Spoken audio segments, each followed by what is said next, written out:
Hello, everyone. How's it going? I am once again going through apparently some camera difficulties. Let me check that really quickly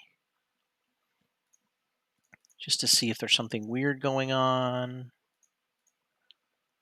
And I'm having some weird issues. I did have a power outage recently, and so I'm thinking maybe there's something going on that's disconnected that. Hopefully, that will get fixed very soon.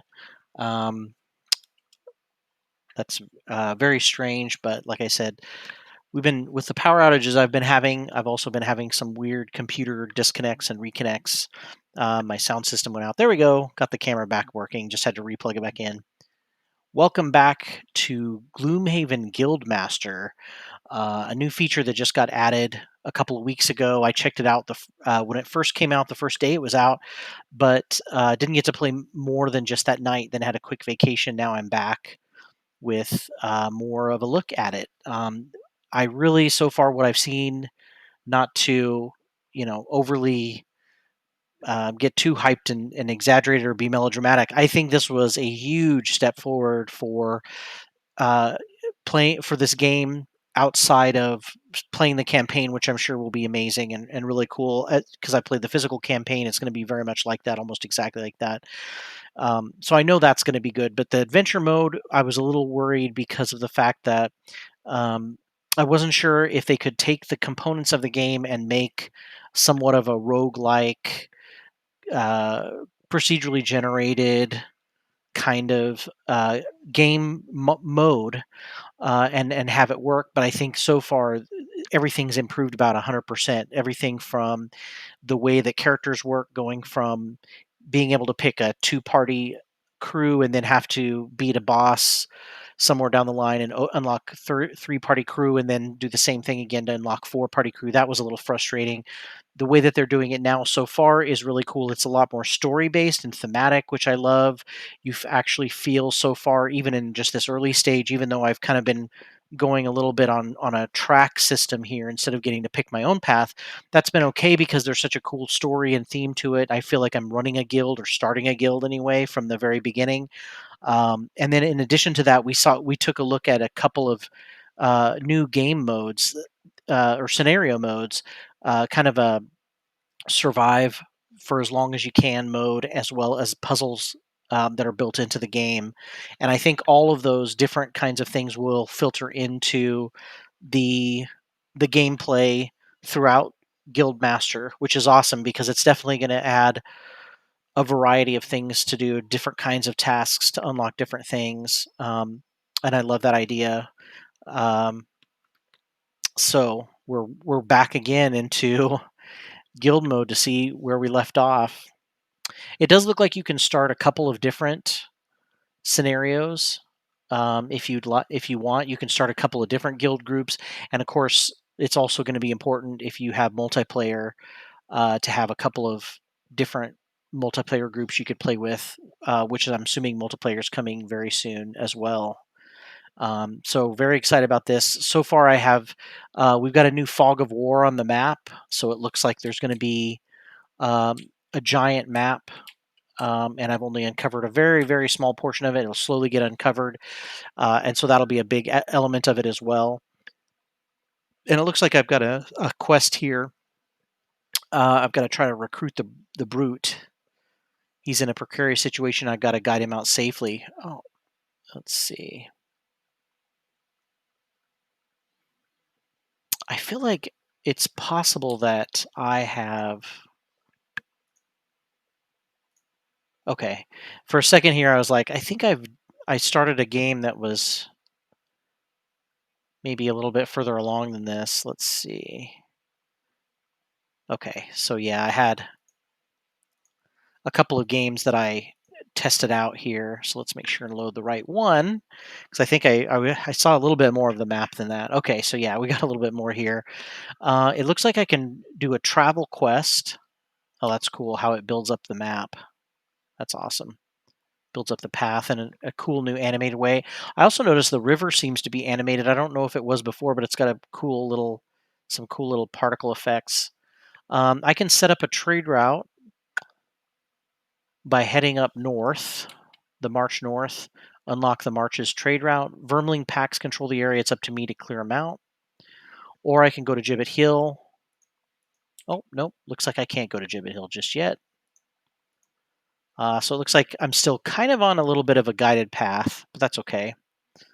I do love the new banner system of quest previews. I've always loved the little portrait on the right, but it looks like they've got some really cool font and artistic choices here in terms of helping you see clearly the important information of the quest. All right. As you head north from Demon Spire, the path gradually turns to mud and farmland gives way to small patches of woodland. Entering one of these thickets, you hear the howls of wolves on the wind and strange, high pitched grunts urging them on. It seems they have picked up your scent. You prepare for battle. Okay, so we've got. It looks like there are going to be, just like in regular adventure mode, there's going to be some quests that'll be multi scenario, which I kind of figured with that kind of forest icon. There are a lot of environments. If you haven't played this version of the game compared to the physical version, there are a lot of different types of environments. This is an outside of the dungeon forest environment. The narrator, hounds burst from the undergrowth, barking at you menacingly, soon followed by Vermling's scout. He seems briefly taken aback at having stumbled upon a band of mercenaries, but quickly regains his composure and knocks an arrow ready to fight. So far in adventure mode, I haven't played with a full complement of 4. I'm assuming that's going to just happen some point soon. I feel like there's also been a lot of graphical improvements as well. All of the models and of course the textures on the area, the surrounding environment are very good looking for sure. And I'm just going to make sure right now. I think, yeah, I've got it on pretty much the highest possible video settings right now. I'm not sure how many pixel light counts I can go up to, but I've got everything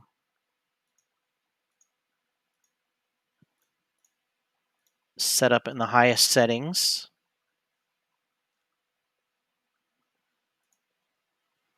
Yeah, just wanted to make sure. And once again, yeah, you can, if you want to, play the whole thing. You don't have to zoom in and see the beautiful decorations if you want to just play a regular tabletop version of the game top down if you want. But yeah, so far I've only been playing with 2 players. These wolves have an innate retaliation, so it might be good to try to hit them with the ranged character here, the Spellweaver. So I might do that. I'm going to see if I can set up some kind of... Okay. But that's immobilize. Or I'd have to be adjacent to do Freezing Nova.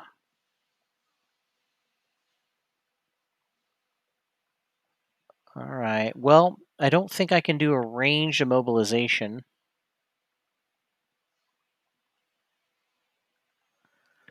And so I'm going to go ahead and just do a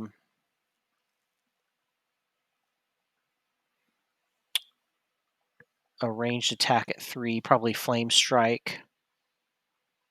But I will need to move a little closer. So we will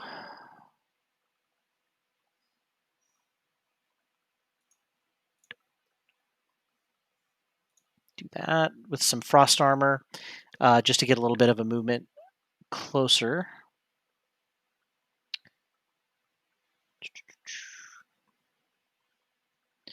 The best I can do, so I don't have a lot of stunning or disarming status effects on these 2 characters, but that's okay. This shouldn't be too much of a challenge. So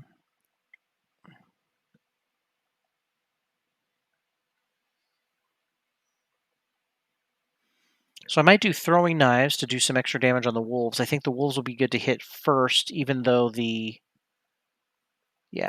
I think the archer here, these Vermling scouts, don't really do a lot of base damage. The wolves do a lot more damage and they have retaliate, so range attacks will be better for the wolves. And then we might go ahead and do a single out so I can get started with that adding extra damage if they're not adjacent to any of their allies.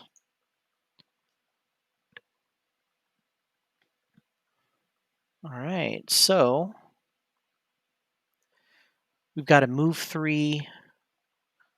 Oh, they're going to be moving really early. The hounds. The bad thing about hounds is you also have to remember they're very, very quick on the initiative track. So I think I should be going. I'm going right after them.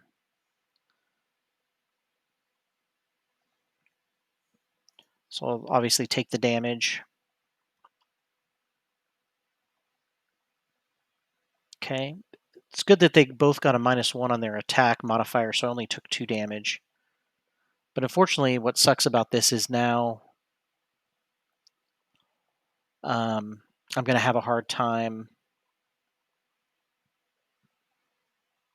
I'm going to have to move if I want to range attack them, and I'm not going to get any benefit from doing singled out just yet because they're adjacent to each other. So I'm going to go ahead and do the attack 3 plus 2 if he's adjacent to an ally. That's also going to give me an XP, and that should be enough damage as long as I draw a 0 or higher for my modifier. It should be enough to kill this guy. And I did. I drew a +1. So I could loot, but that would lose this. I would lose this card, and I don't want to lose cards too quickly. Now the question is, why can't I move? Let's see. Oh, that's right. I was immobilized by the wolf attack, so I can't move. But I'm still not going to loot because um, I don't want to lose cards really early. Now, of course, with the Spellweaver, losing cards is not a big deal because of the fact that you can um, you have a card. You're the only character so far that I've seen in the base characters that can retrieve lost cards, and so it's a great ability to save for the last. After you've lost all your other cards, then you just basically get them all back a second time. So the nice thing is this setup here is going to allow me to do 2 attacks. The first with a bottom attack 2 range 2. Nice. So unless I draw a miss or something really terrible like a -2, I should be able to finish this guy off with my top attack. Man, I'm drawing really good modifiers. I must be doing that.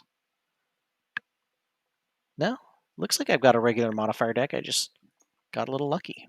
Unless it's in the script somehow. Oof, so no damage. He drew a really bad modifier. Um, so now we're picking cards for the next round. I don't have any loot cards. I do need to maybe do some healing. But I can't do that. I can only do that with a bottom of 1 card.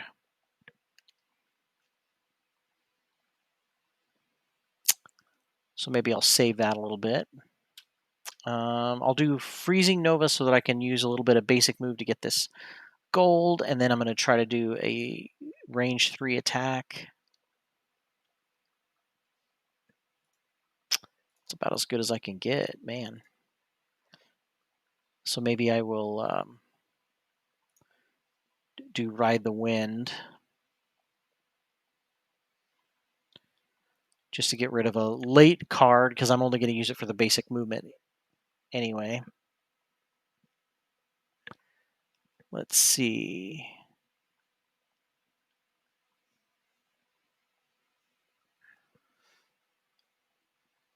All right, so I can move up pretty quickly, or I could. The only problem is I really want to get this other gold pile. I'm just so greedy. But the problem is if she does that, she doesn't really have the ability to range attack because I've already used my 1 range attack. Maybe I'll let the Spellweaver collect the money, and I'll have her go ahead and run up and hit him, or I could heal.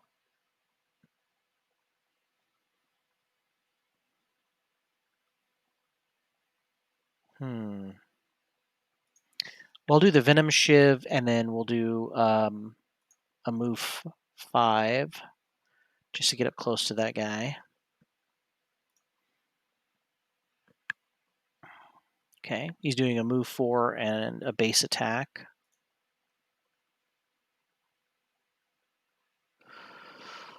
Okay, so I'm going to go ahead and get up here, get ready to open the door, but not quite open the door just yet. Skip the rest of my movement and then do an attack 3. That should be enough to kill this guy, unless I draw -1 like I just did. Okay, so Spellweaver is going to move up just a bit and do an attack 2 to kind of finish it off. And she did it. Now I just got to collect all this money.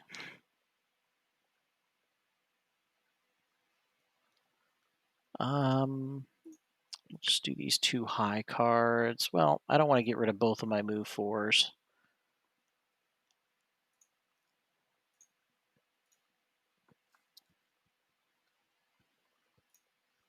Okay, and then I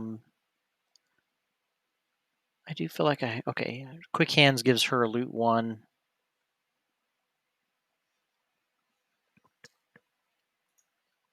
And then she'll also heal. Yeah, that's a good combination. So keeping yourself, 2 or 3 healing points may not seem like that much, but man, if you can just stay on top of that and keep yourself kind of topped off, you'd be surprised how long you can survive with only being able to heal a little bit at a time. So I don't think I'm doing anything special besides getting this money. So we're just doing the basic move, basic attack. The Scoundrel is nice because she does have a loot ability that a loot 1 ability that's not a loss ability, which is nice. And then she has a self heal, which will be a good card to play right before we jump into the new room. So now we're kind of back to normal. So not much choice with the Spellweaver. We'll just choose the last 2 cards, and then we want a big move and an early initiative with the backstab, and then not a lot of attack options, unfortunately. But we'll go ahead with Thief Snack just in case.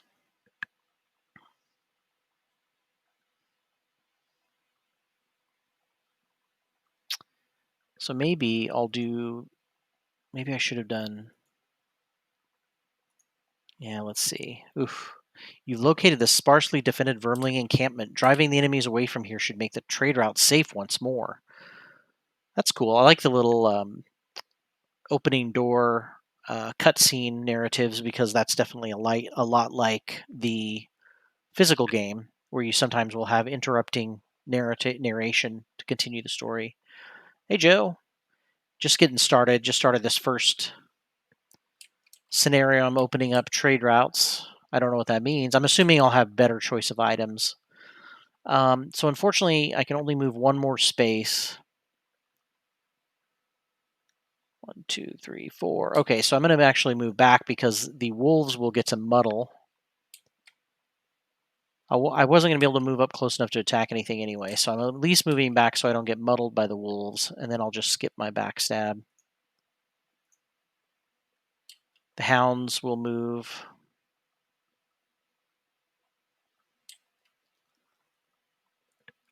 The scouts will probably not be able to get close enough to range attack anything. Trying to figure out if there's a treasure chest in this stage. It does not look like it. There's a bunch of money piles, but no treasure chest. Okay. So the Spellweaver could move 4 spaces into the room. And then it's possible 1, 2, 3. No, I can only hit 2 of the enemies, and one of them would be at a disadvantage because it would be point blank. So what if I undo that and do Impaling Eruption?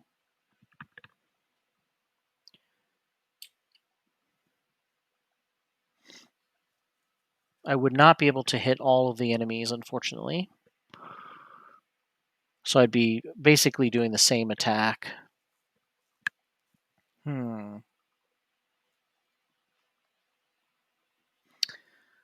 But I think I was just talking to someone about playing this range or any type of range character yesterday.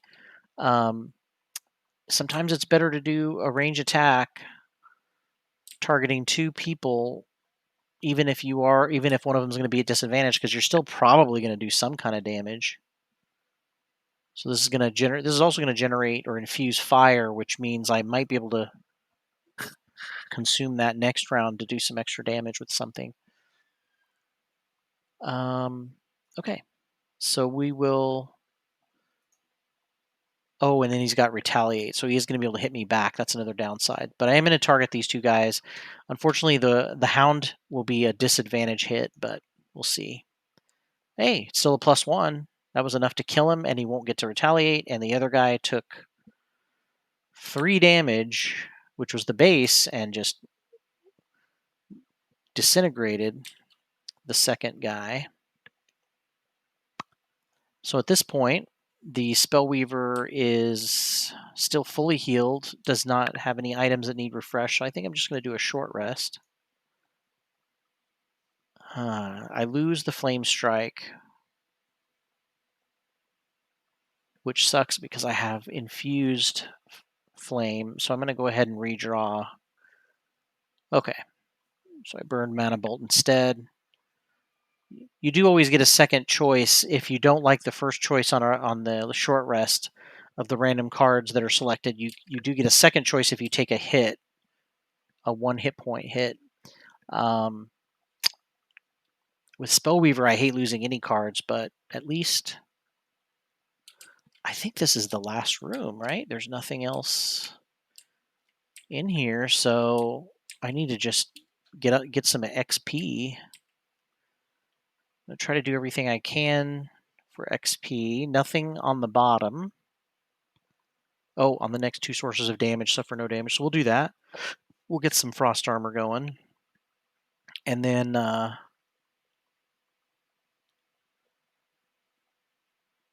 we will do flame strike because of the fact that it. Oh, but you know what? I can't do frost armor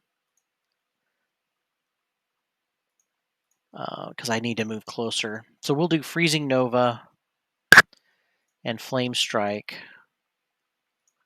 Take advantage of that fire, and then of course the scoundrel's in the same position. She's not missing any HP, so other than having to randomly choose a card, there's no reason to do a long rest.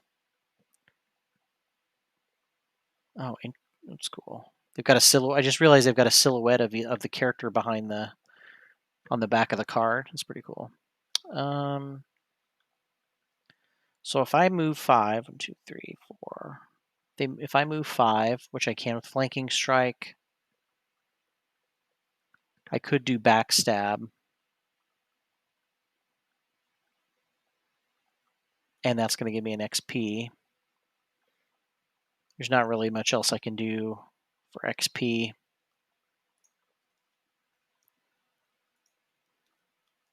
Although, honestly, with as little damage as this guy does, maybe it's smarter to try to move around and grab all the treasure. So maybe I'm going to do that instead. Because I'm definitely not going to get killed anytime soon.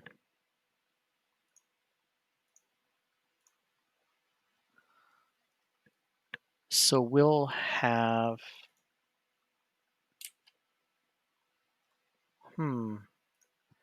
But this is definitely going to kill. Oh, I'm not within range. Well, guess I'll have to skip the attack. Because she wasn't close enough. Alright, took no damage because obviously its attacks are only at a base of 1. They're pretty weak.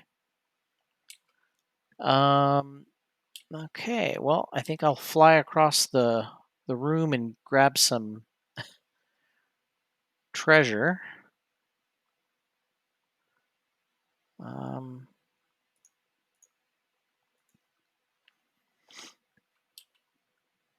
I need to try to move 3 to get the other treasure around the room.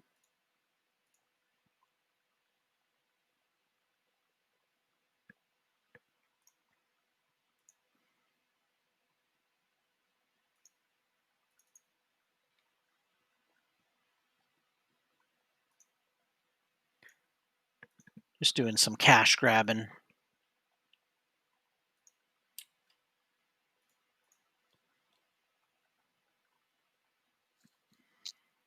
The Ride the Wind move for the Spellweaver is amazing. I mean, it's just being able to move 8 spaces is just really cool. And then we'll just skip the attack for now. I'm going to try to get one last piece of gold. Ooh, we had a melee attack. So I guess we'll just take that damage. Wow, she is about to be low enough to die. So we'll see. So with Venom Shiv, I should be able to move and get. Oh, I don't need Venom Shiv actually.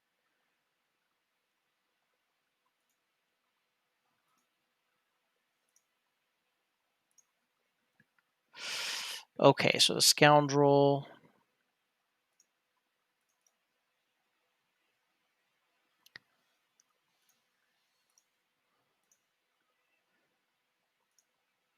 Okay, good. We can move the Spellweaver to get the last piece of gold, and I think we can do this Impaling and Eruption to finish him off. Even with the -1. Oh no, the -1, it only dealt 2 damage. But that's okay. I think I should be able to survive, even if I have to burn a card.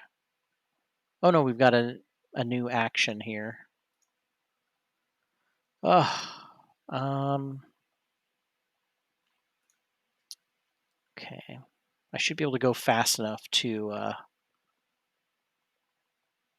Oh, and I'll heal myself, so that'll take care of that problem of dying.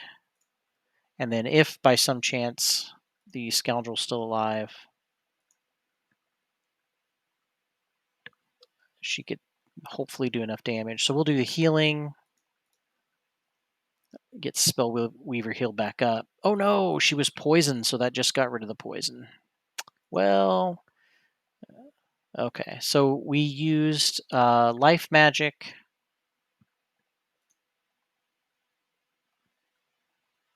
in order to, or earth, is it earth magic?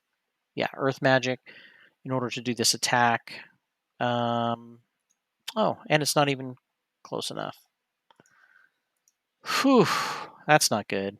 Well, it'll probably...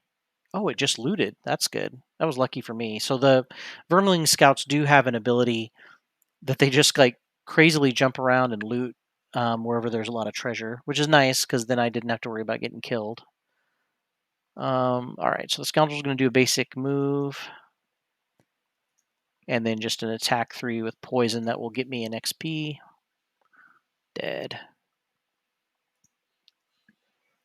All right, so we got all the gold we could possibly get, except obviously I could have had an extra move that would have let me get that gold, but that's okay.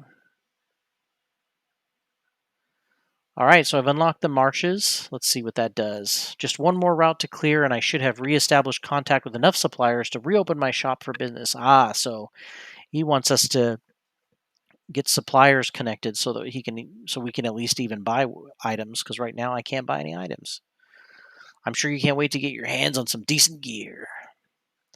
There's some incentive for you. As your core training nears its end, I hope you're getting used to how the various abilities and effects interact with each other. You'll certainly be needing some advanced techniques on the quest to come.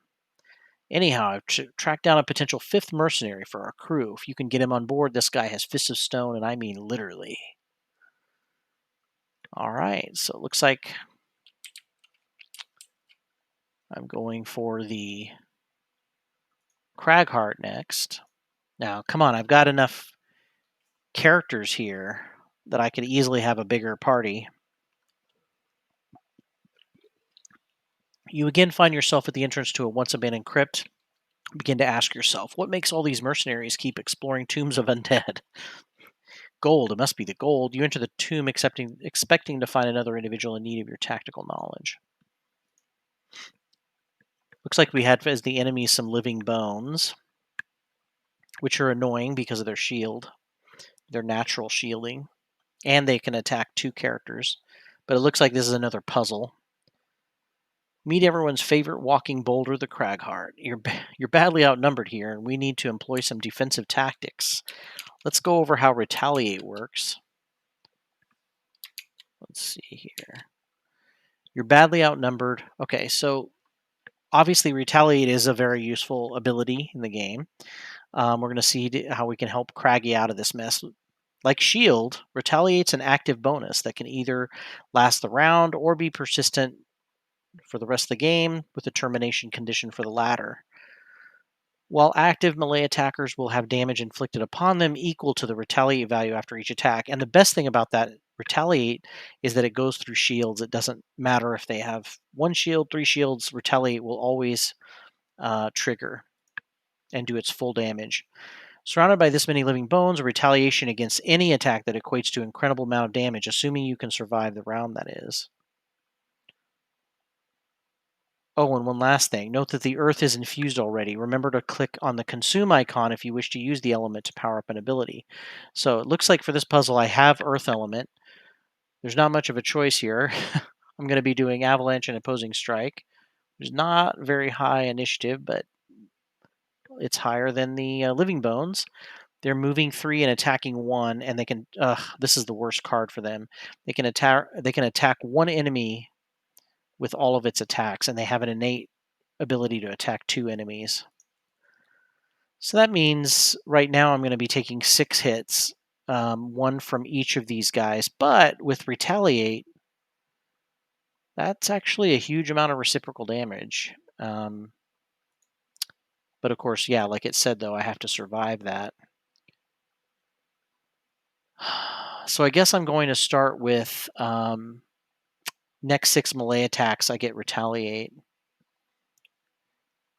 So we'll confirm that.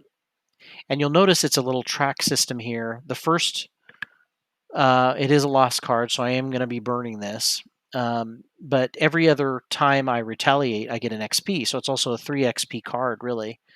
I am going to do Avalanche, which will give me plus, and with the Earth Infusion, I can add that.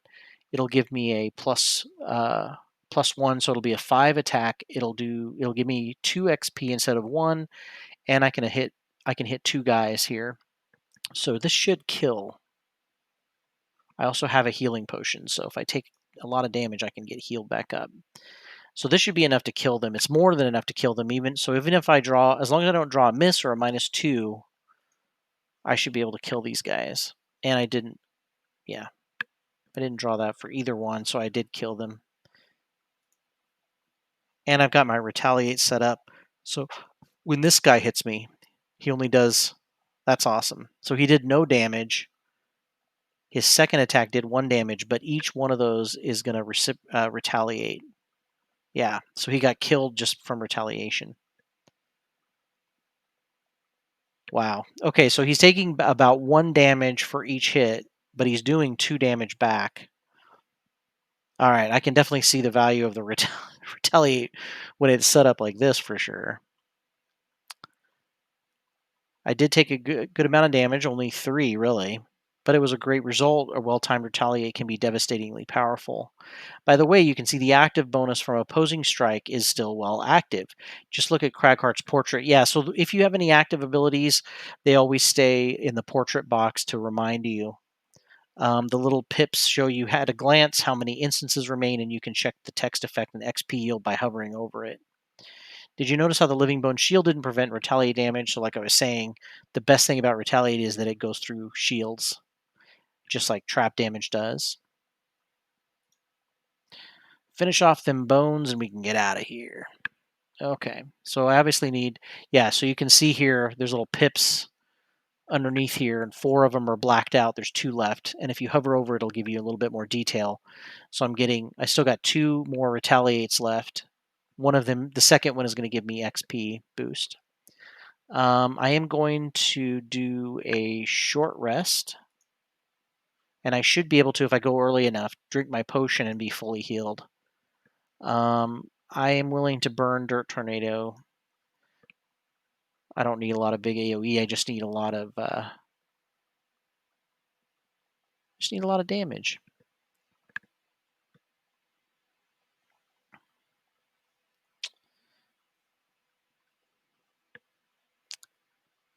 Dun, dun, dun. I'm trying to figure out if there is a...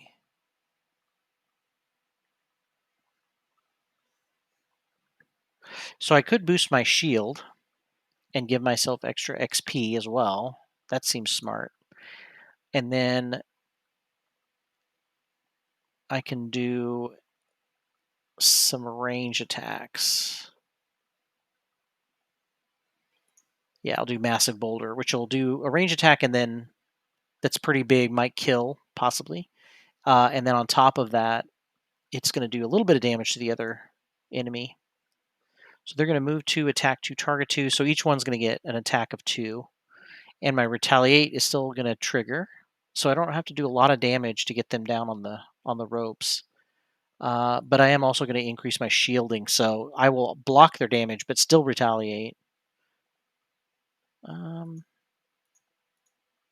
why can't I confirm that? Oh, it only shield 2 affects all allies. I wish I had thought about that. So yeah, I can't do that. It doesn't affect anybody because I don't have any allies with me. I thought it would affect me, but it doesn't. So I can do attack. Okay, that's just for adjacent enemies. So I'm going to just have to go ahead and do this boulder attack. Okay, so it only did...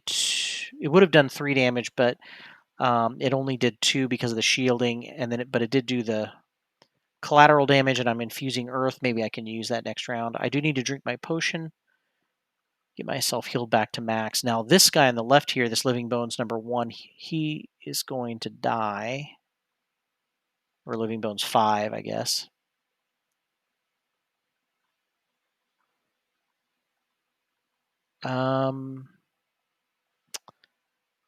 I guess I'll move back here and get this gold.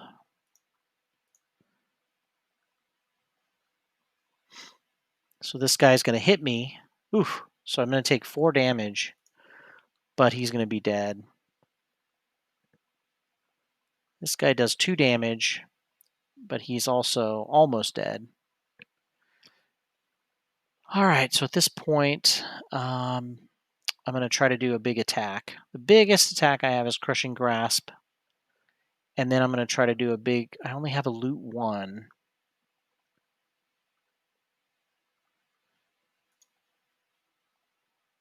So I'll do that. I'll do Rumbling Advance just to try to go as early as I can. Dang, he's going to go first. But I'm not going to get to retaliate anymore. But he is going to heal himself.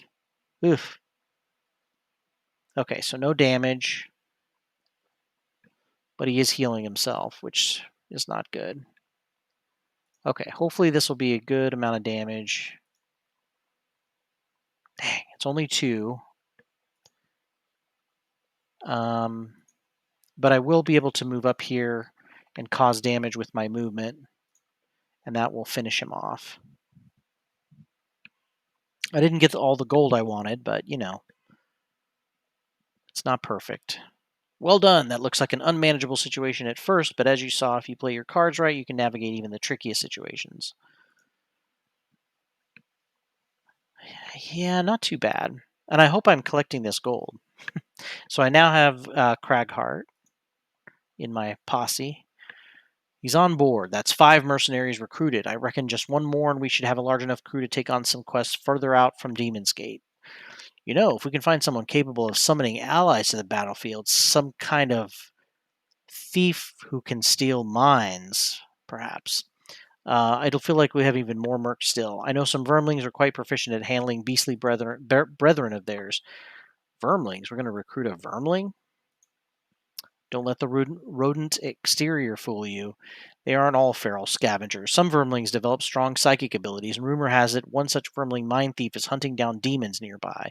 Would you say no to a demon hunter joining the guild because she looks a bit radish? See, it is a she. I've gotten into a debate before about with people about whether or not the mind thief is a female. I vote we find this mind thief and see if she fancies joining us for a chance at greater glory than hunting demons. Okay, perhaps not greater glory just yet, but glory all the same. All right. And I'm assuming maybe after I recruit this last companion, I will have the ability to control my destiny a little bit more. Ooh, we're facing a night demon. These guys are vicious. No one in the marches is willing to help you find the mind thief. They all turn away when you mention the vermling. As you're about to leave, a small girl runs up and says, "The rat lady was here. She said she's going to drive away the demons from the abandoned dungeon under the keep to the east. She gave me this." She shows you a small straw doll in the shape of a rather unpleasant rodent. You head to the keep and venture down the musty steps to the dungeon below. So night demons are bad because you have disadvantage when you attack them, and they do a huge amount of damage themselves. Meet the final member of your starting roster, the Mind Thief. What she may lack in physical prowess is made up for her ability to control the actions of enemies and summon allies to the battlefield. Summons autonomously act directly before the turn of their summoner, always performing a move X attack Y action, where X and Y are their respective base stats.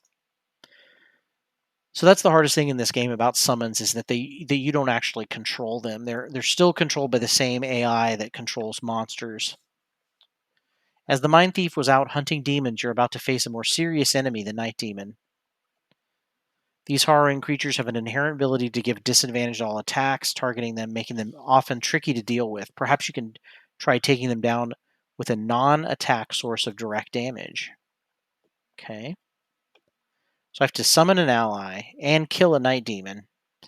Enemies will prioritize your summon if you are at the same range. Use this to your advantage, right?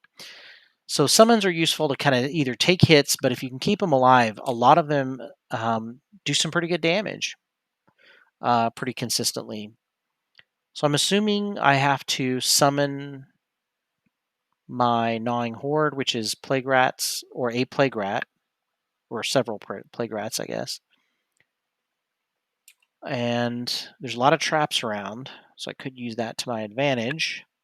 I have to kill a night demon this round is the trick. So if I summon the gnawing horde, that's my top movement. These traps are going to do 3 damage. So I can basically, I think what I need to do is try to move an enemy.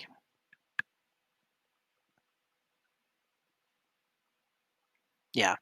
So here's the one I want. Force one enemy within range 4 to perform move 1 with you controlling the action. So the nice thing is, if that move is into a trap, guess what? You can steer them wherever you want.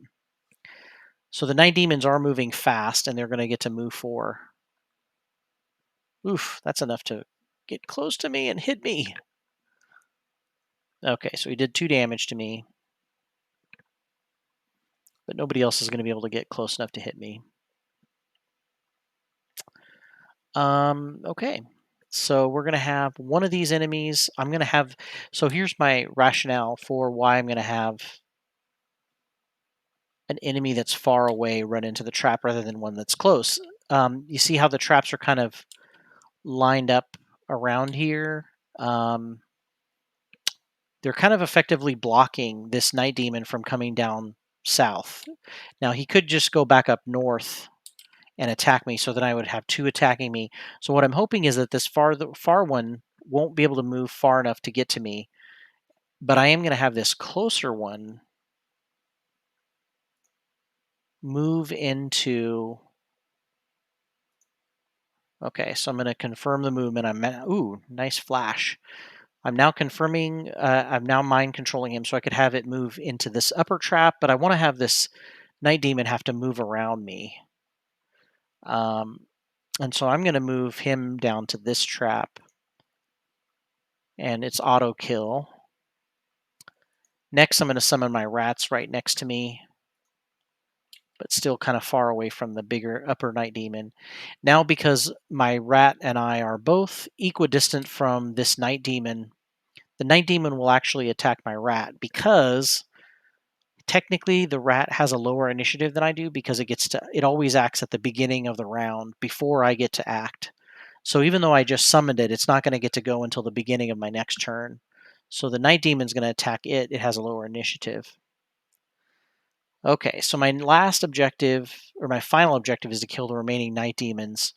One of the Mind Thief signature trait is access to cards with augment abilities, such as Withering Claw.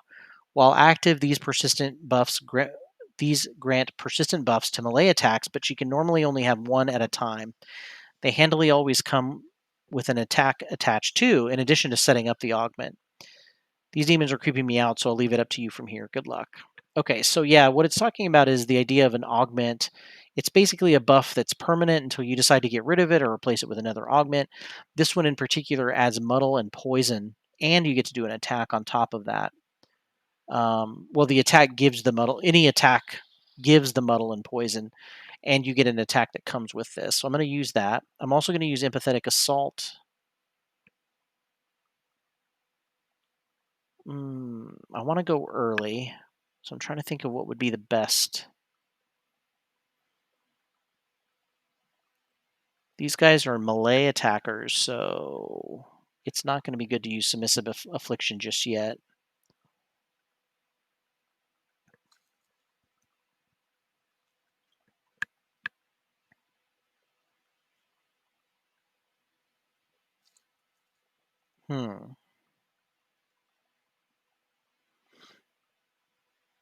Okay, I guess I will move 2 and heal myself. Wow.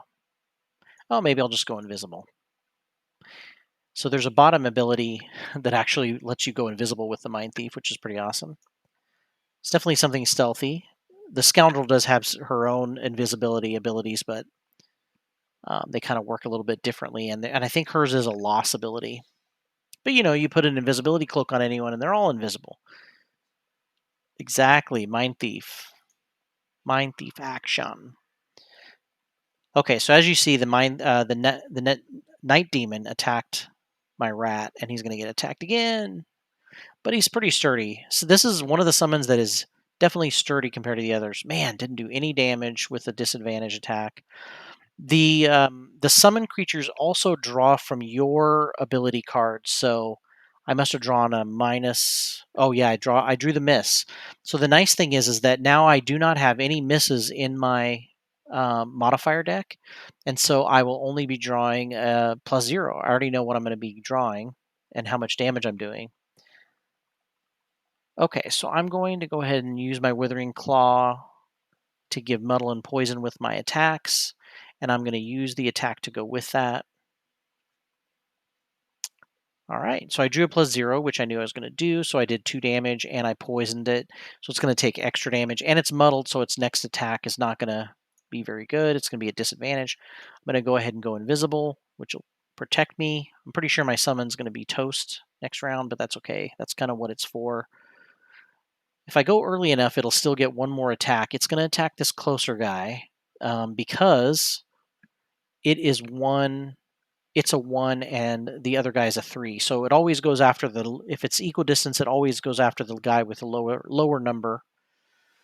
So that means I have to be ready to. Well, I'll just use empathetic assault because that's 4 damage and a disarm. That should be enough to finish him. I will go ahead and use loot 2 to get some extra XP. So this should be enough. I'm going before him. He's doing a big attack, so I need to make sure I finish him off.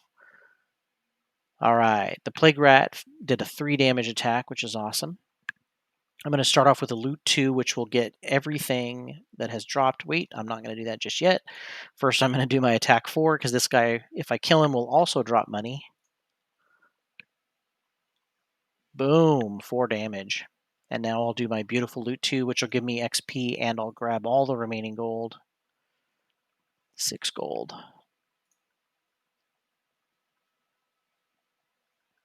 I guess you too can consider yourself a demon slayer now, huh? Oh, it was a demon hunter. Oh, it was demon hunter. Well, whatever the point is, well done, demon slayer.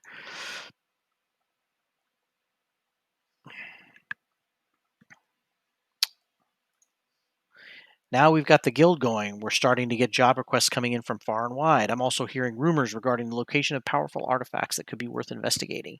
In fact, you should check this one out first. A few nights ago, a falling star was said to have been seen landing in a forest clearing near Gibbet Hill.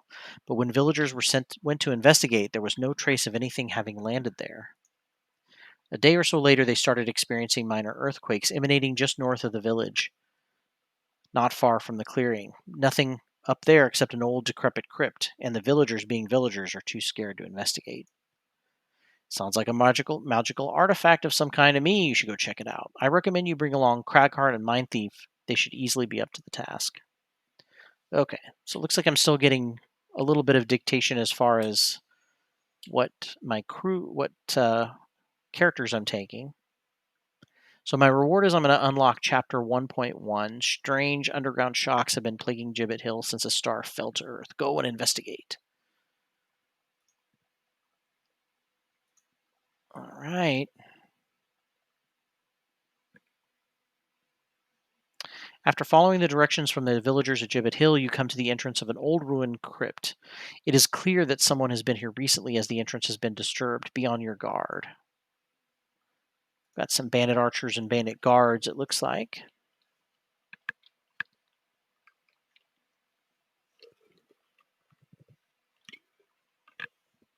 Entering the tomb, you're greeted by the angry shouts of bandits.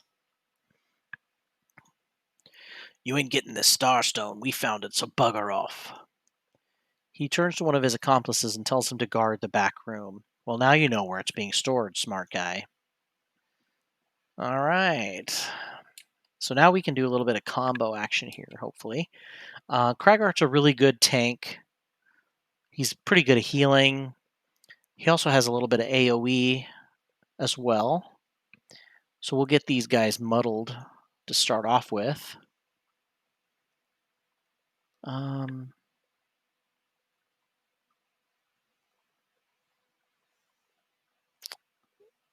I'm trying to see if I have some kind of a push or pull. I can push once I get my earth infused.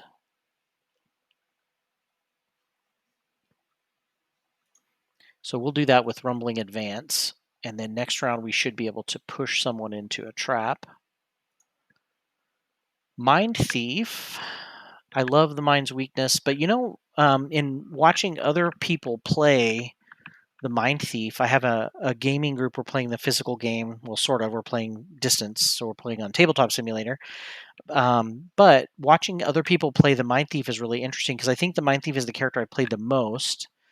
And I've always been bad about only using one augment. But one thing that I just, you know, I learned for the first time yesterday and I never noticed it before, that all of the augments are not lost cards. Usually, when you put a card in the active section of your play area, once that goes away, it is lost.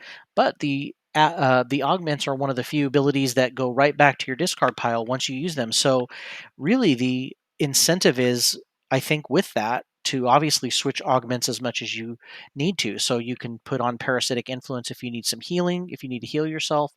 The mind's weakness, which is the one I use more than any other. I just pretty much only have that. Adds +2 to all the attacks when you want to go in with big damage. You've got feedback loop, which gives you extra shielding if you know you're going to be taking hits. And so there's a lot of really good versatility to those augments. So I always think they have a lot of really cool use. Okay, so I'm going to try to, let's see. So this is a 2-room dungeon.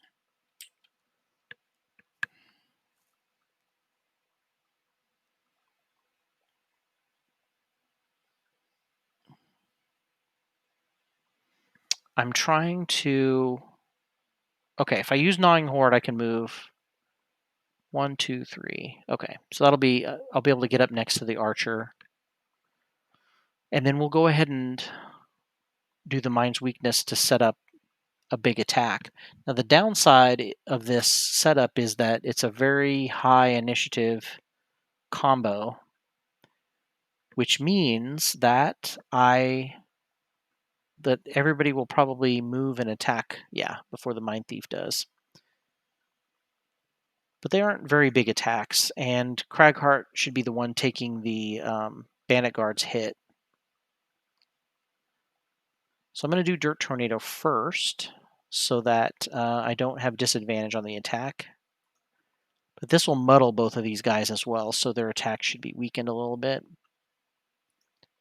And, if you get a little damage in... No damage. I drew bad modifiers. That's okay.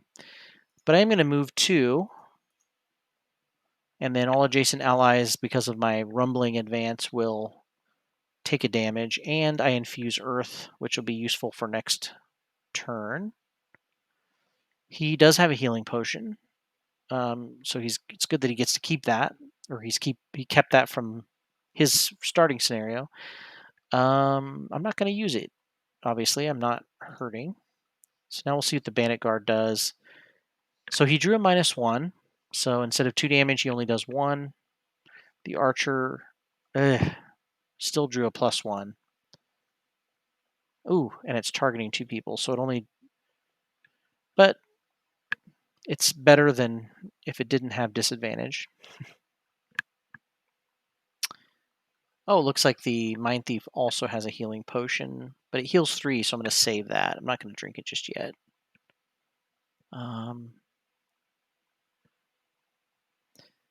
All right, so he's going to move up 4. And then he'll put on this augment. Oh, I'm going to skip the last movement. And then he'll put on this augment, which comes with an attack 1, but then it's boosted with the augment to an attack 3. Only does 2 damage because of my modifier. And you also, by switching augments, that's also a way to generate a lot of good XP, because every time you put on an augment, it gives you XP. Okay, so now we want to get this guy pushed.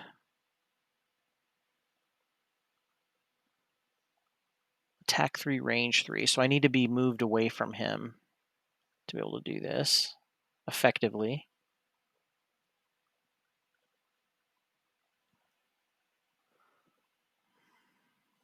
Well, maybe I don't worry about that too much. I'll just heal myself and push and attack him, which is a pretty good attack anyway.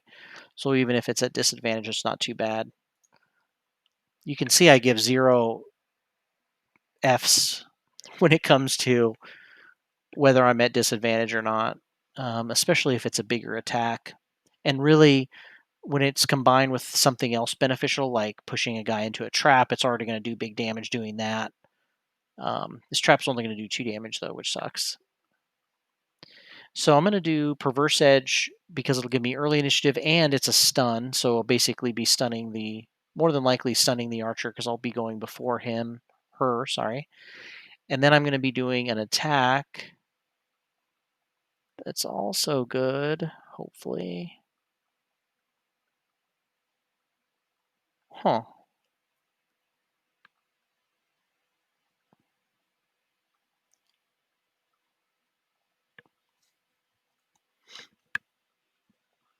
I could heal myself with this.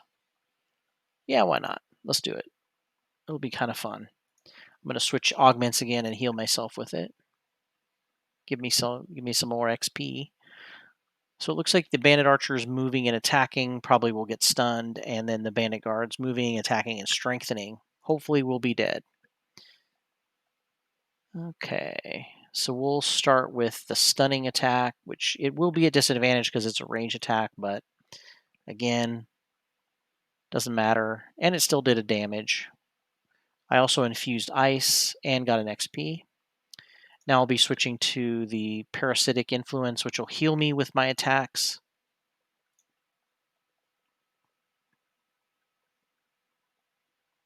I should probably be stabbing and then draining.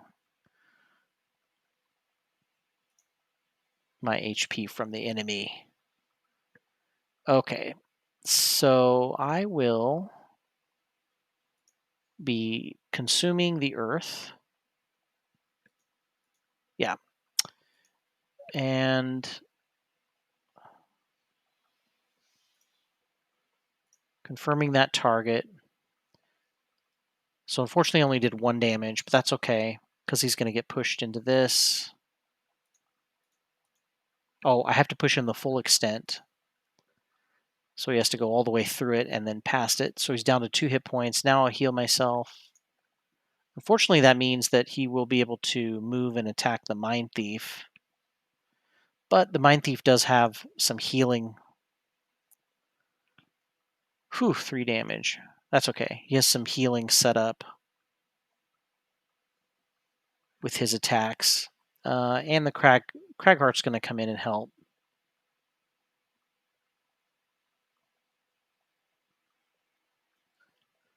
Um,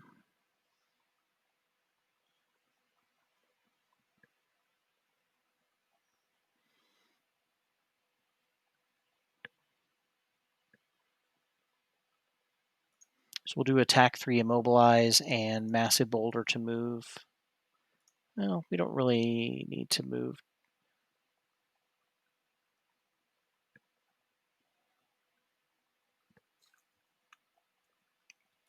Okay. We definitely want to do an attack.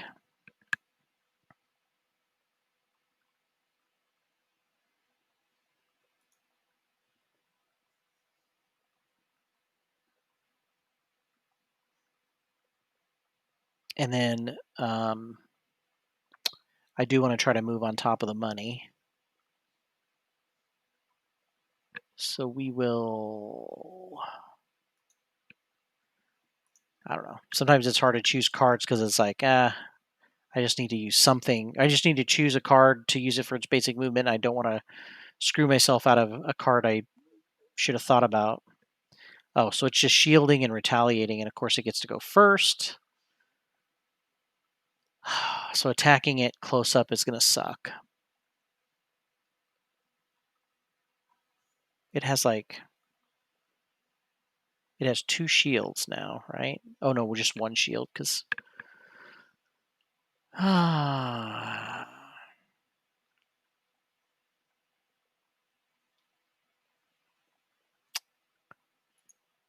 Well... Ooh, it's going to retaliate too. I don't even think I want to do it.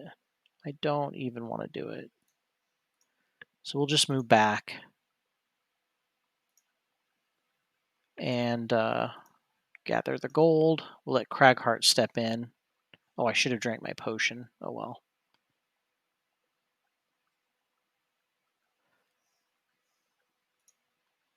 Now Cragheart. He can take a little bit more of a hit of a beating. Oh, why did I do that? I used the wrong half of the card. Oh well.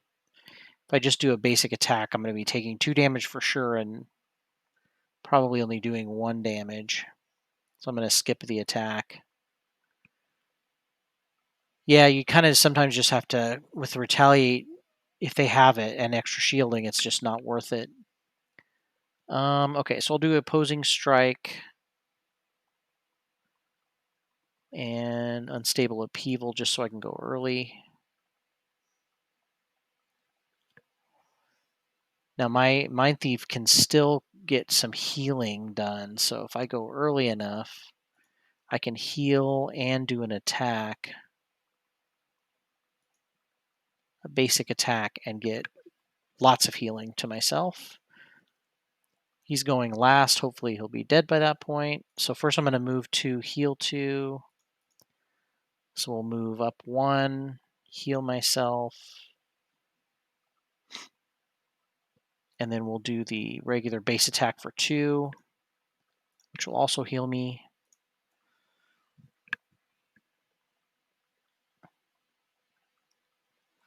Obviously, you can see this combo of these two. You're really never going to have to worry about taking a lot of damage. Although, I mean, you take a lot of damage, but you can recover pretty quickly.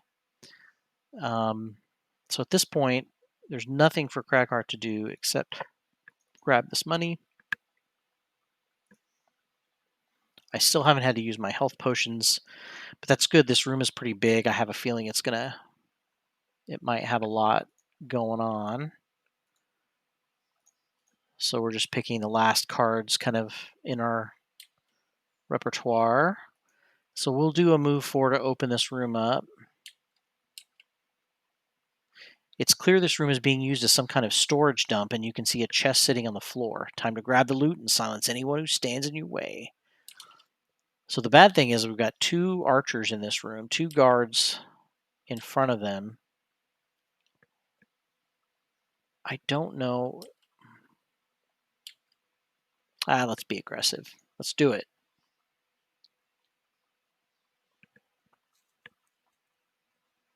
So we'll move up here, and then we'll do a basic attack, which of course is going to heal me, even though I don't need healing. Oh, no damage because I drew a -2. Okay, so these archers can shoot that far away. No damage. But I am immobilized. Oh, ×2. But thankfully there's only 1 damage, so 1 damage. Oh, man. And this was really bad luck for me because of the fact that I was out of cards in my hand. So the only solution is I can either kill. My choice is either kill the Mind Thief or exhaust him, which would not be good, or I can burn 2 discarded cards. So we'll get rid of an augment. Man, that's unfortunate. So we're really going to need...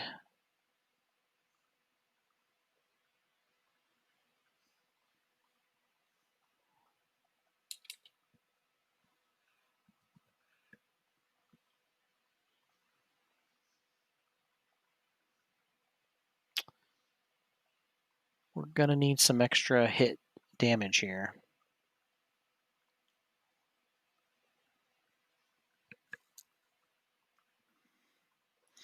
I got to move fast. So unfortunately, that means I won't be able to do any attacking. I probably should have just had the Mind Thief come back out of the room because he's kind of stuck there now. I don't think I can...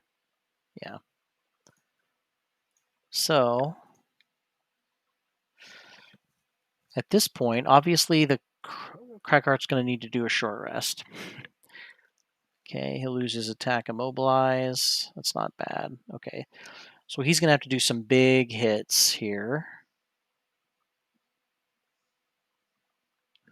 So I am going to try to do avalanche, but I need to move around behind these guys so I can grab it. So that means I need to move one. Oh, there's a trap behind him. Well, fuddy-duddy.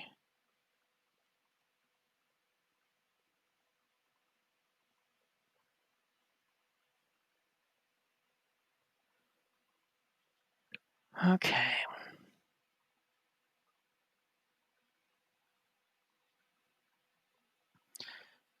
So the push, there's no way I can do a push because there's no earth infused.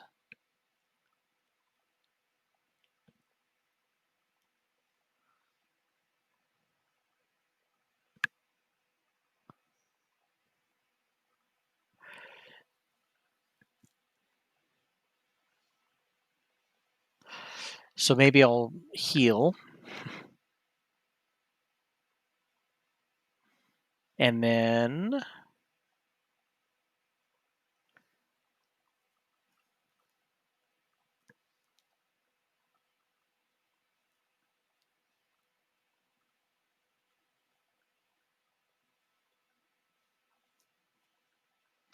I just don't have a lot of options on the bottom. Okay, so I'll heal, and then I'm also going to give this guy 2 shields. That should protect the Mind Thief a lot. So the Mind Thief is going to have to do a short rest. Lose Perverse Edge. And that's a good card with the stun. All right, we'll lose it. Go ahead. I'll heal myself, and well, we may have to use it for the empathetic assault, unfortunately.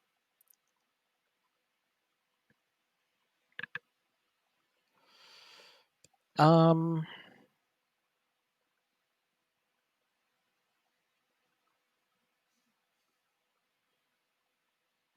and then we'll do submissive affliction or wound. Yeah. Okay. So this should keep the Mind Thief alive. They're going after me. They're doing shielding and attacking, but not until after me. And poisoning. Ugh. Move to attack 3. Okay. So I'm going to try to finish off these guys.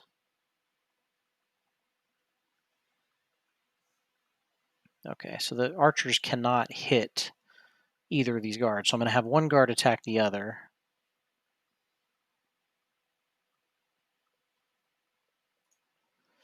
And then he will attack this guy. Ooh, with a +1. Nice. So 3 damage. Next, we've got a empathetic assault, which will disarm one of these guys, one of these archers, which I should because these guys are going to be doing big damage. So one of them will be disarmed and hopefully dead. Yes, dead. Death is the best disarmament. So that was pretty good. And then Cragheart's going to help the old friend here. Wait. Give me a second. First, I'm going to do the shielding. So he's going to take a damage, but then he's going to have shield too. I'm pasting rocks onto his skin. I don't know. Unstable upheaval. I guess I'm pulling rocks up around him as a shield, but it knocks him around a bit. Now I'm going to heal him 4, which should get him completely healed back up. So any damage he took from that is gained back. I did have a lost card there. Lose a card, but that's nice because these attacks should be totally blocked, I think. Well, I did take 1, but they should be minimalized. Setting him up as a tank is something that setting up guys as a tank is also something Crackheart's good at. Oof. Hopefully that bandit archer does not do much damage. No, instead it's going to do 4 damage, and I have to burn a card in my hand. Okay, so we'll do Into the Night because going invisible is not really a big deal. Okay, so now there's no big defensive things for me to do, so we just got to finish these guys off. But we've got Earth now, so I can push somebody into that trap. It's only going to do 2 damage again. But in total, it should be 5.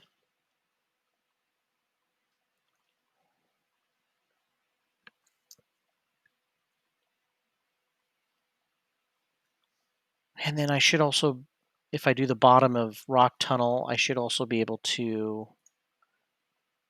immobilize these guys, and then the Mind Thief can attack and then move out.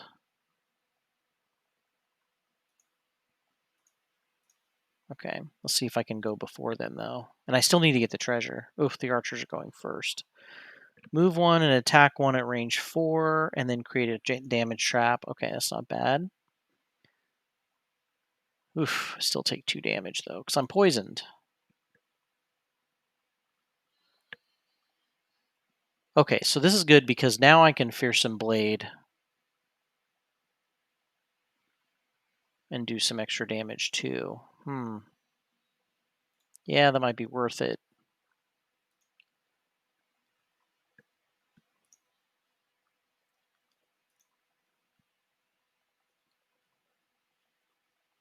Oh, that's right. He heals with his augment. But that just took away the poison, but that's okay. Okay, so then I push him away. And that kills him. Man, now I can heal myself. I keep forgetting I can heal myself with these extra attacks and wound this guy. That will probably be worth it. Give me a little boost back up, even though he's going to attack me. But hopefully he'll be dead.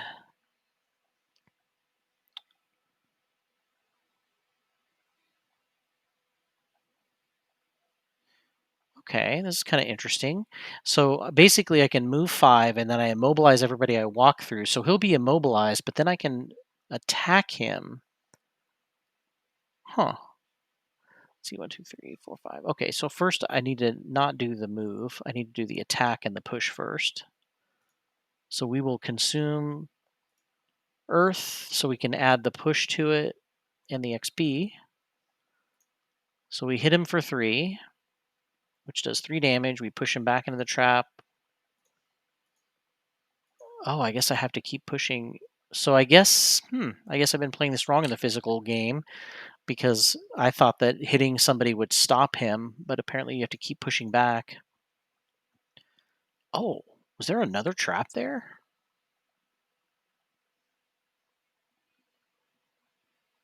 I guess he took 3 damage on the trap.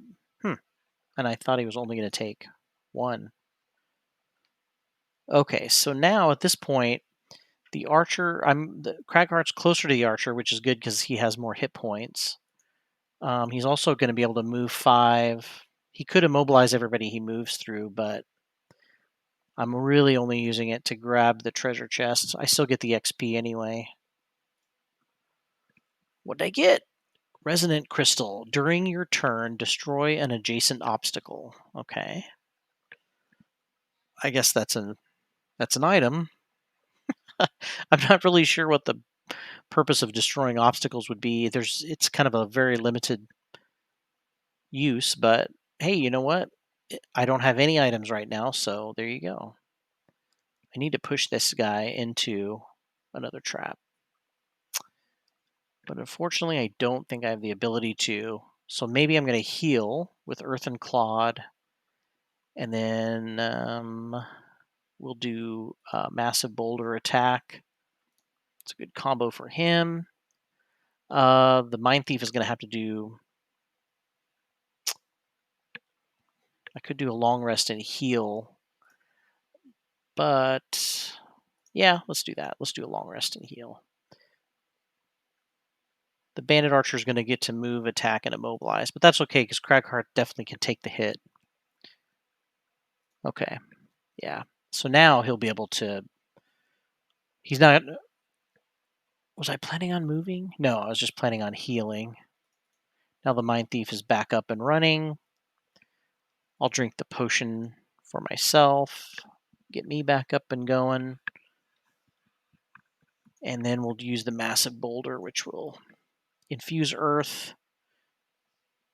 Do a good amount of damage. Maybe I can get the push going next round. The Mind Thief has finished the long rest. Now is going to heal 2, and I decide what card to lose permanently. I'll lose Submissive Affliction.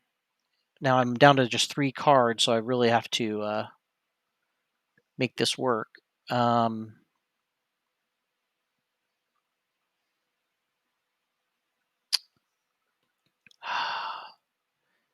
Cragheart needs to kind of... Well, the Mind Thief is actually going to be able to attack 2, push 3. And that should finish off the archer. And I just have to move 2 to be able to do that. So here's hoping I beat the archer, but it's not really a big deal if I don't, because both of my guys are kind of back up to a good amount of hit points. I'm going to try to get some more gold. And then I've got a range attack if I need it. So he's just doing a 1 attack again. That's not too bad. So we'll move up to get this gold, and then do the push attack, which will also give me an XP. I still got that healing augment on. I'm starting to like these other augments a little bit. Oh, I didn't get to push him in the trap because he's just dead. All right, so Cragheart is just going to end his move with some gold. Victory! The crystal throbs in your hands. It certainly contains some powerful magic. You stick it in your pack and head out.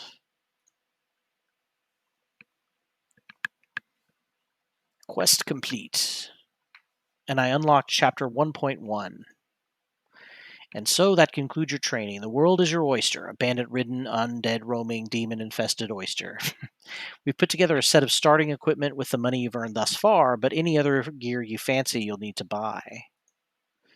The panel on the left is used to choose your party's lineup and to customize their ability cards and items as you unlock more. You also now have free reign over which mercenaries to bring along in each mission, up to a maximum of 4. Okay, cool. So you can do 4 players, 4 characters right off the bat. That's awesome. Once the training's done. Be aware, though, scenario difficulty scales with the number of player characters. Yeah, so there's the downside. You bring more player characters, scenarios tend to be longer, they tend to be a little bit more difficult, but you also can pull off a lot more in terms of combos. And so I think that more than makes up for it. It's a lot more fun, I think. Unless you're a Gloomhaven veteran, I'd recommend you stick with 2 characters for the time being to keep the decision-making manageable. Shut up.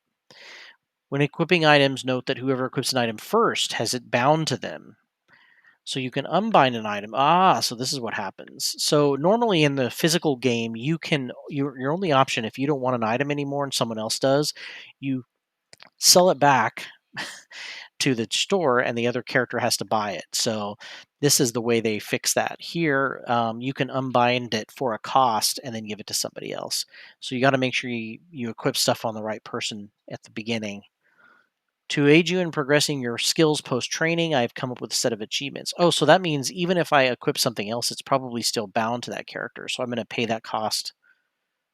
I need to be really careful because it's so I don't have to I'm not just going to put something on thinking temporary and then I can put it on someone else. Ugh. So there's a little bit more money involved. To aid you in progressing your skills post-training, I've come up with a set of achievements for you to work toward. Oh, that's cool. It can be accessed by the trainer icon at the bottom of the screen. Completing these will reward the guild with more gold, quests, and locations to discover, sometimes even missions to recover powerful relics.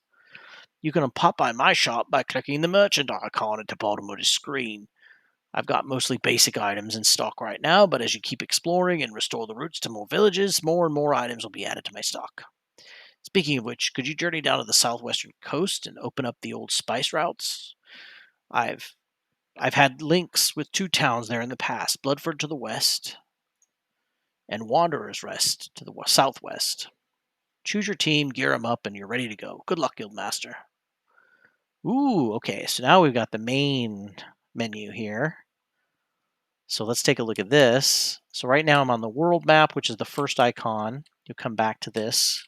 If you click that, got a little bit more of the map revealed. Looks like I can open up some trade routes, and they even kind of tell you what kind of XP rewards you get. Plus, you'll unlock designs. In the physical game, when you unlocked a design, that was you didn't get the item, but it was just available at the shop from that point on. And so, mana potions are great because they infuse elements onto the battlefield when you need them. Stun powder design. If I go this other route, obviously stun powder will make an attack a stun attack. I think it has to be a melee. Yep. Oh, cool. So you can act during your attack. So it can be a ranged attack. And I unlock Bloodford. That's cool that you can hover over and see what items do before you decide. Because that was one thing on Adventure Mode. I don't think it quite had that. And so that was a tough one. So it looks like the main thing I can do right now is to open these trade routes. But here's what's cool. Oh, okay. So if I travel here, I ambush a mob of bandits, or if I go here, it's the Hollow Men, clear out the Undead Crypt. Okay, so it looks like that's what I have to do for each of these different villages. I love that animation that pops up. It's really cool. Just kind of has that really cool, like cell shaded, kind of old school animation. All right, so here's the trainer. This is the third tab. Oh, I didn't click the second tab. Geesh. Okay, welcome to the trainer. On this screen, you'll see the game achievements that you can attempt and the rewards you get for completing them. The most important ones will initially be the exploration missions that gradually unlock parts of the map, but be sure to return here to cash in any achievements you complete. Okay, let me go over to the second one first. Okay, so this is the merchant. Here are the items. Ooh, I like the new. The stores are definitely more colorful and cool looking.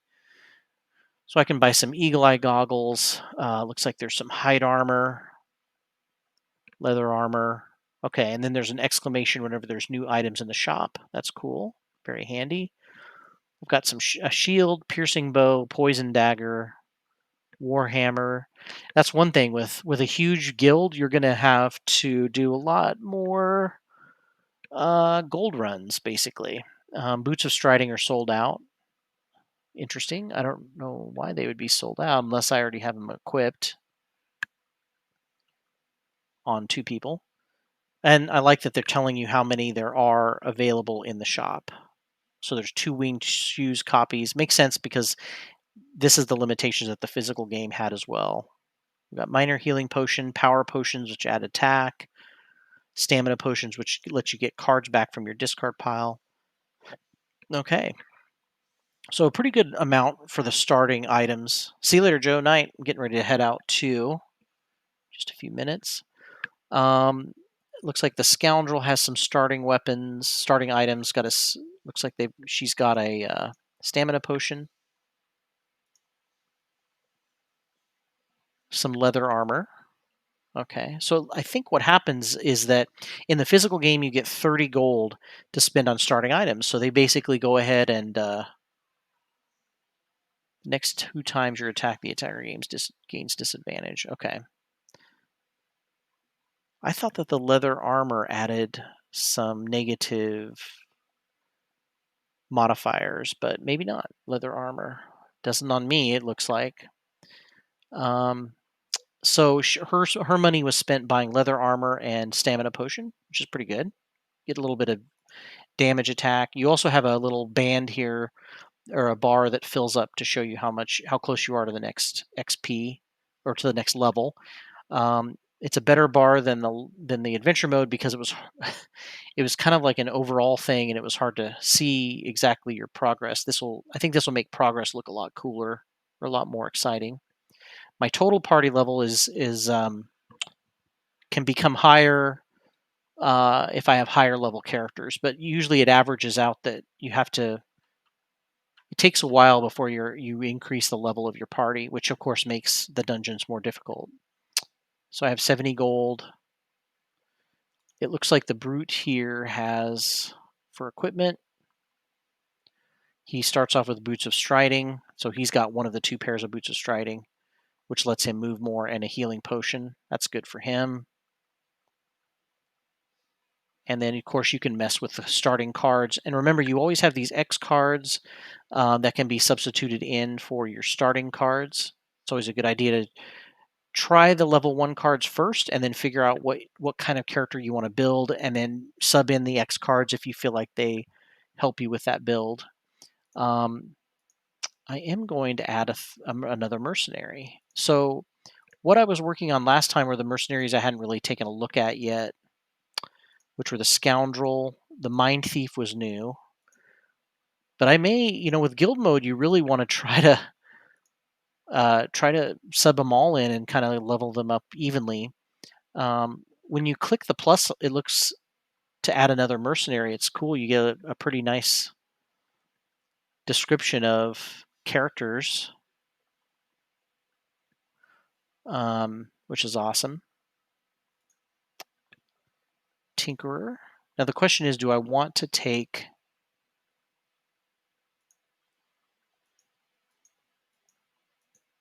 sub out the scoundrel? I'm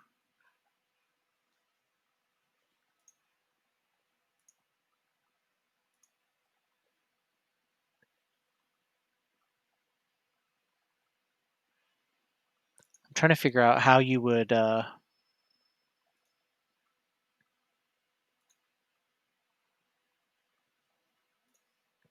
how you would sub out a character.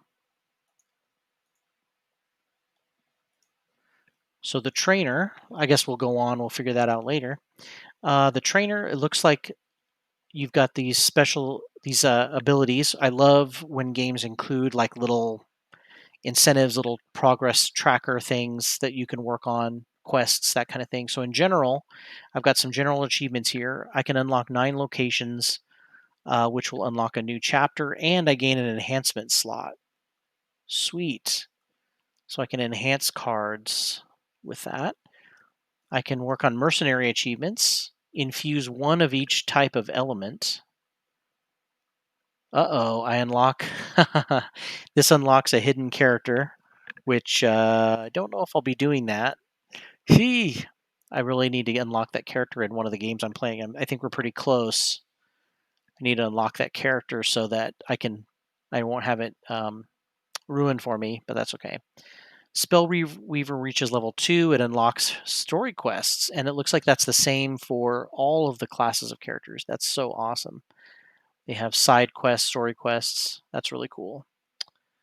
Enhancements. So I don't have any achievements to work for yet. Relics. Okay. I can unlock a relic quest by taking 20 damage, arrow in the knee. Disciple of Zorn. If I kill 50 enemies who are muddled or poisoned, it unlocks a relic quest. Kill them all. If I kill 30 summoned living bones. Wow, that's a tough one. So I've got to find some cultists who summon living bones and kill 30 of them. Wow. And that unlocks a relic quest. That's awesome. Then we've got kill achievements. Kill 10 bandit archers, get 5 gold. Okay, it looks like you get gold for a lot of these kill quests. Sweet. So there'll be lots of things you're achieving all the time. Ooh, there's silver ones, which are obviously a lot harder. Man, there's some of these would take forever. 100 bone rangers. Wow. And you only get 20 gold. That's really interesting.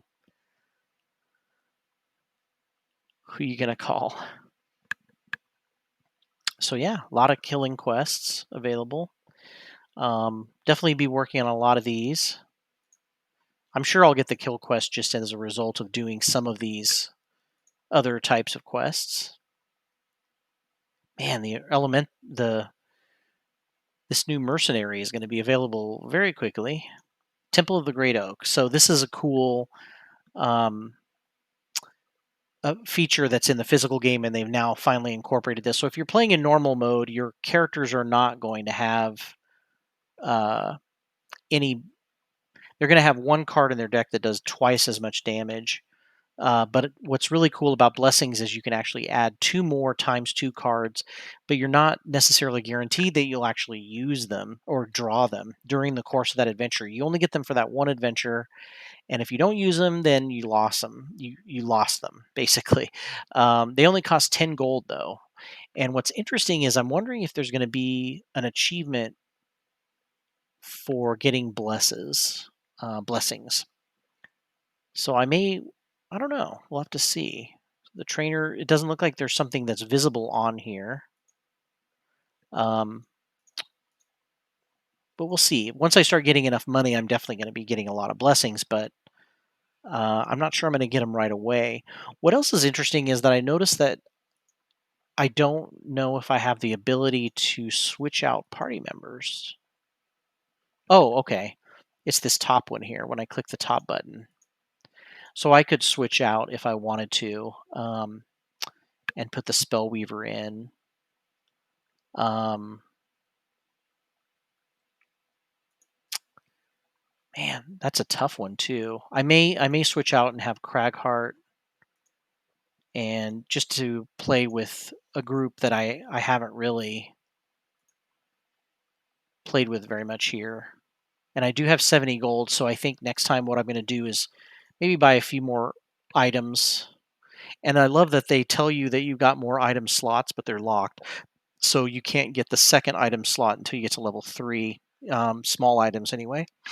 But I can fill up all these other spots with with other items, which I need to look that over. When we come back next time, we'll try to figure out what we want to equip, and then get back to the overworld map. Man, I can tell you what, this it's not really pulling any punches. That last encounter I had, I was hurting pretty bad with the Mind Thief. I actually lost 3 cards just from damage. So that didn't really happen a whole lot in adventure mode. At least not, maybe when I was fighting a boss, but not in the usual course of scenarios.